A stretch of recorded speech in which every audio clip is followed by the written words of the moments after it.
ಗೃಹಲಕ್ಷ್ಮಿ 31ನೇ ಕಂತಿನ ಹಣ ಅಂತೂ 2,000 ಜಮಾ ಆಗ್ತಾ ಇದೆ. ಈ ದುಡ್ಡು ಬೇಕಂದ್ರೆ ಬಯೋಮೆಟ್ರಿಕ್ ಮಾಡಿಸೋದು ಕಡ್ಡಾಯ. ಸಿಂಪಲ್ ವಿಚಾರ. ಆದ್ರೆ ಬಯೋಮೆಟ್ರಿಕ್ ಮಾಡಿಸ್ಲಿಲ್ಲ ಅಂದ್ರೆ ಮುಂದೆ ಬರ್ತಕ್ಕಂತಹ ಯಾವ ಕಂತುಗಳನ್ನು ಕೂಡ ನೀವು ಪಡ್ಕೊಳ್ಳಿಕ್ ಆಗೋದಿಲ್ಲ. ಬಹಳ ದಿನದಿಂದನೂ ಕೂಡ ವೇಟ್ ಮಾಡ್ತಾ ಇದ್ರಿ. ಸುಮಾರು 2 ತಿಂಗಳಾಯ್ತು. ಈ 31 ಕಂತ ಅಷ್ಟೇ ಎಲ್ಲ ಪೆಂಡಿಂಗ್ ಉಳಿದಿರ್ತಕ್ಕಂತಹ ಕಂತುಗಳು ಜಮಾ ಆಗ್ತವೆ. ನಮಗೆಲ್ಲೋ ಒಂದ್ ಕಡೆ ಹೆಲ್ಪ್ ಆಗುತ್ತೆ ಅನ್ನುವಂತಹ ನಿರೀಕ್ಷೆ ನಿಮ್ದಾಗಿದೆ. ಆದ್ರೆ ಇಲ್ಲಿ ಯಾವುದೇ ರೀತಿಯಾದಂತಹ ಬೆಳವಣಿಗೆಗಳು ಕಾಣಿಸ್ತಾ ಇಲ್ಲ. ಒಂದಾದ ಮೇಲೆ ಒಂದು ರೂಲ್ಸ್ ಗಳು ತರ್ತಾನೆ ಇದ್ದಾರೆ ಅನ್ನುವಂತಹ ಒಂದು ಕ್ವಶನ್ಸ್ ಗಳು ಸಾಕಷ್ಟು ಮಹಿಳೆಯರ್ದ ಆಗಿದೆ. ಹೌದು ಸ್ನೇಹಿತರೆ, ಇಲ್ಲಿ ರೂಲ್ಸ್ ಗಳು ಬಂದಿದಾವೆ. ಆ ರೂಲ್ಸ್ ಅನ್ನ ಬರೀ ನೀವು ಪಾರಾಗ್ಬಿಟ್ರೆ ಸಾಕು, ನಿಮಗೆ ಎಲ್ಲ ಕಂತುಗಳು ಜಮಾ ಆಗತ್ತೆ. ಸೊ ಬನ್ನಿ, ಹಾಗಾದ್ರೆ ಈಗಾಗಲೇ ನೀವು ಅಂಗನವಾಡಿ ಕೇಂದ್ರಗಳಲ್ಲಿ ಹೋಗಿ ಡಾಕ್ಯುಮೆಂಟ್ಸ್ ಕೊಟ್ಟಿದ್ರೆ ಅರ್ಧಕ್ಕರ್ಧ ಕೆಲಸ ಮುಗಿದು ಹೋಗಿದೆ. ಇನ್ನು ಕೇವಲ ಒಂದು ಕೆಲಸ ಬಾಕಿ, ಅದು ಬಯೋಮೆಟ್ರಿಕ್. ಅದನ್ನ ಹೇಗೆ ಮಾಡಿಸೋದು, ಎಲ್ಲಿ ಹೋಗಿ ಮಾಡಿಸೋದು, ಯಾವ ಡಾಕ್ಯುಮೆಂಟ್ಸ್ ಗಳನ್ನ ಕೊಡಬೇಕು ಮತ್ತು 31ನೇ ಕಂತಿನ ಹಣ ಯಾವ ಹಂತಕ್ಕೆ ಬಂದು ಮುಟ್ಟಿದೆ, ಯಾವ ಜಿಲ್ಲೆಗಳಿಗೆ ಬರ್ತಾ ಇದೆ, ಎಲ್ಲವನ್ನು ಕೂಡ ಬಿಡಿಸಿ ಹೇಳ್ತೀನಿ. ಬಹಳ ಇಂಪಾರ್ಟೆಂಟ್. ಪ್ರತಿಯೊಬ್ಬ ಗೃಹಲಕ್ಷ್ಮಿಯರು ಕೂಡ ಈ ವಿಡಿಯೋನ ವಾಚ್ ಮಾಡ್ತಾ ಇದ್ರೆ ಕಂಪ್ಲೀಟ್ ಆಗಿ ವಾಚ್ ಮಾಡಿ ಮಾಹಿತಿಯನ್ನ ಅರ್ಥ ಮಾಡ್ಕೊಳ್ಳಿ. ಚಾನಲ್ಗೆ ಸಬ್ಸ್ಕ್ರೈಬ್ ಮಾಡಿಲ್ಲ ಅಂದ್ರೆ ಬೇಗನೆ ಸಬ್ಸ್ಕ್ರೈಬ್ ಮಾಡ್ಕೊಳ್ಳಿ. ಸ್ನೇಹಿತರೆ, ಗೃಹಲಕ್ಷ್ಮಿಯರು ಬಹುದಿನದ ನಿರೀಕ್ಷೆಯನ್ನ ಇಟ್ಕೊಂಡಿದ್ರಿ. ಇವತ್ತು ಜಮಾ ಆಗತ್ತೆ, ನಾಳೆ ಜಮಾ ಆಗತ್ತೆ ಅಂತ ಹೇಳ್ಬಿಟ್ಟು ಕೇಳ್ತಾನೆ ಇದ್ರಿ.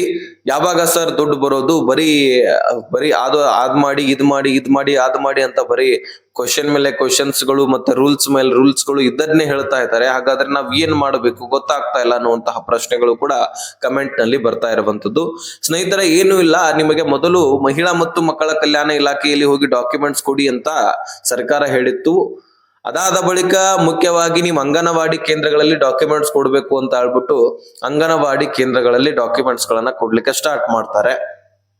ಅಂಗನವಾಡಿ ಕೇಂದ್ರಗಳಲ್ಲಿ ನೀವು ಕೊಟ್ಟಿರ್ತಕ್ಕಂತಹ documents ration card, Aadhaar card, bank passbook, voter ID, ಈ 4 ದಾಖಲಾತಿಗಳು ನಿಮ್ಮ ಮನೆಯಲ್ಲಿನೇ ಸಿಗ್ತವೆ. ಅವುಗಳನ್ನ ಕೊಟ್ಟಿದ್ರಿ.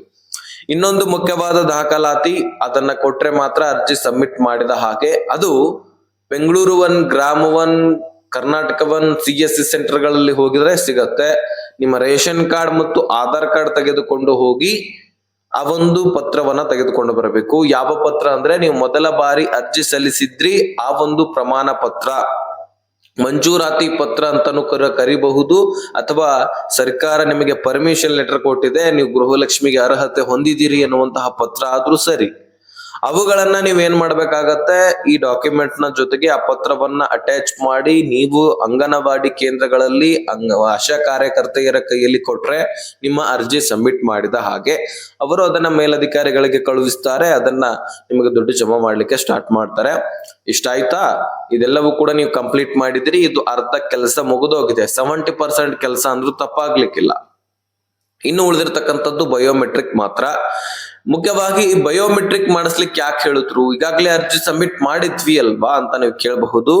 ಅರ್ಜಿಯನ್ನ ನೀವು ಮುಖ್ಯಸ್ಥರೇ ಹೋಗಿ ಅರ್ಜಿಯನ್ನ ಸಬ್ಮಿಟ್ ಮಾಡಿರ್ತೀರಿ. ಕೆಲವೊಂದಿಷ್ಟು ಭಾಗದಲ್ಲಿ ನಿಮ್ಮ ಮನೆಯವರು ಯಾರಾದ್ರೂ ಹೋಗಿ ಡಾಕ್ಯುಮೆಂಟ್ಸ್ ಗಳನ್ನ ಕೊಟ್ಟು ಬಂದಿರ್ತಾರೆ. ಆದ್ರೆ ಇಲ್ಲಿ ಮುಖ್ಯಸ್ಥರು ಬದುಕಿದಾರ ಅಥವಾ ಇಲ್ವಾ ಅನ್ನುವಂತಹ ಅನುಮಾನ ಇನ್ನೂ ಕೂಡ ಸರ್ಕಾರಕ್ಕಿದೆ. ವೆರಿಫಿಕೇಶನ್ ಮಾಡ್ತಾ ಇದೆ, ಪರಿಷ್ಕರಣೆ ಮಾಡ್ತಾ ಇದೆ. ಹತ್ತತ್ರ 4 ಲಕ್ಷಕ್ಕಿಂತ ಹೆಚ್ಚಿನ ಗೃಹಲಕ್ಷ್ಮಿಯರನ್ನ ಈ ಯೋಜನೆಯಿಂದ ಹೊರಗಿಡಲಾಗ್ತಾ ಇದೆ. ಇನ್ನು ಕೂಡ ಬಯೋಮೆಟ್ರಿಕ್ ಒಂದು ಕಾರಣಕ್ಕಾಗಿ ಪೆಂಡಿಂಗ್ ನಲ್ಲಿದೆ 31ನೇ ಕಂತಿನ ಹಣ. ಈ ಬಯೋಮೆಟ್ರಿಕ್ ಮಾಡ್ಲಿಕ್ಕೆ ಕಾರಣ ಏನಪ್ಪಾ ಅಂದ್ರೆ, ಮೃತಪಟ್ಟವರು ಇನ್ನೂ ಕೂಡ ಇದ್ದಾರಂತೆ. ಈಗ ನೋಡಿ, ಡಾಕ್ಯುಮೆಂಟ್ಸ್ ಅಂತೂ ನಿಮ್ಮ ಮನೆಯಲ್ಲಿ ಯಾರಾದ್ರೂ ಹೋಗಿ ಕೊಡಬಹುದು. ಆದ್ರೆ ಬಯೋಮೆಟ್ರಿಕ್ ಮಾಡ್ಬೇಕಂದ್ರೆ ಆ ಮುಖ್ಯಸ್ಥೇನೆ ಬಂದು ಬಯೋಮೆಟ್ರಿಕ್ ಮಾಡ್ಬೇಕಾಗತ್ತೆ. ನೀವು ಈಗ ನೋಡಿ, ಯಾರು ಮುಖ್ಯಸ್ಥೆ ಇರ್ತೀರಿ ಅವರೇ ಬಯೋಮೆಟ್ರಿಕ್ ಮಾಡ್ಬೇಕಂತ ಸರ್ಕಾರ ಹೇಳಿದೆ. ನಿಮ್ಮ ಕುಟುಂಬಸ್ಥರು ಮಾಡ್ಲಿಕ್ಕೆ ಆಗೋದಿಲ್ಲ. ಕೇವಲ ಡಾಕ್ಯುಮೆಂಟ್ಸ್ ಗಳನ್ನ ಮಾತ್ರ ಕೊಡಬಹುದು. ಹೀಗಾಗಿ ಯಾರು ಅರ್ಹತೆ ಹೊಂದಿದಿರಿ, ಯಾರು ಬದುಕಿದಿರಿ, ಅವ್ರು ಹೋಗಿ ಬಯೋಮೆಟ್ರಿಕ್ ಮಾಡ್ತೀರಿ, ನಿಮ್ಮ ತಂಬನ್ನ ಕೊಡ್ತೀರಿ. ಯಾರು ಬದುಕಿಲ್ಲ ಅವರು ಬಯೋಮೆಟ್ರಿಕ್ ಮಾಡ್ಲಿಕ್ಕೆ ಆಗೋದಿಲ್ಲ. ಸೊ ಇದಕ್ಕಾಗಿ ಇಲ್ಲಿ ದುಡ್ಡು ಸ್ಟಾಪ್ ಆಗಿಬಿಡತ್ತೆ. ಹೀಗಾಗಿ ಬಯೋಮೆಟ್ರಿಕ್ ನೇ ಮುಖ್ಯವಾಗಿ ಆಧಾರ ಇಟ್ಕೊಂಡು ಸರ್ಕಾರ ವೆರಿಫಿಕೇಶನ್ ಮಾಡ್ತಾ ಇದೆ. ನೀವು ಬಯೋಮೆಟ್ರಿಕ್ ಮಾಡ್ಬೇಕಂದ್ರೆ ಗ್ರಾಮ 1, ಕರ್ನಾಟಕ 1, ಬಾಪೂಜಿ ಸೇವಾ ಕೇಂದ್ರಗಳು, CSC ಸೆಂಟರ್ಗಳಲ್ಲಿ ಹೋಗಿ ಬಯೋಮೆಟ್ರಿಕ್ ಅನ್ನ ನೀವು ಮಾಡಿಸಬಹುದಾಗಿರುತ್ತೆ. ನಿಮ್ಮ ತಾಲೂಕಿನಲ್ಲಿ ಕೇಂದ್ರಗಳಿರ್ತವೆ, ಅಲ್ಲಿ ಹೋಗಿ ನೀವು ಬಯೋಮೆಟ್ರಿಕ್ ಮಾಡಿಸಿ. ಕೇವಲ ಒಂದು ತಂಬ್ ಕೊಟ್ರೆ ಸಾಕು, ನೀವು ಉಳಿದಂತಹ ಕೆಲಸ ಕಂಪ್ಲೀಟ್ ಆಗತ್ತೆ. ರೇಷನ್ ಕಾರ್ಡ್ ಮತ್ತು ಆಧಾರ್ ಕಾರ್ಡ್ ಅನ್ನ ಅಲ್ಲಿ ತೆಗೆದುಕೊಂಡು ಹೋಗಿ ಎಮರ್ಜೆನ್ಸಿಗೆ, ಸೊ ಅಲ್ಲಿ ತಂಬ್ ಕೊಟ್ಟು ಬಂದ್ಬಿಟ್ರೆ ಮುಗಿದೋಯ್ತು, ನಿಮ್ಮ ಕೆಲಸ ಕಂಪ್ಲೀಟ್ ಆದ ಹಾಗೆ.